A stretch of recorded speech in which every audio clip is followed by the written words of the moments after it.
So marami din po nagpupunta dito mga bisita po para makita po yung ano, Baroyan Lake. Ang dami na. Oh. Mga vlogger din po. Yung mga vlogger. Aha. Si Marvin, kilala mo si Marvin? Ay, hindi ko po nakikilala yung ganung yung vlogger po na yun. Pag po nakakano ko po. Yan, sa kanyang mga sa mga palisdaan ng kanya, mga Po. mga tali sa hipon, datos, yung mga nakikipuli sa ino.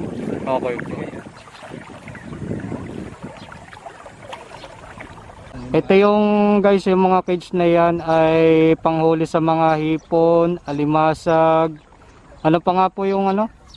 Mga lahat ng isda. Ito yung ginagamit nila para makapag-harvest sila ng maganda dito sa lawang ito.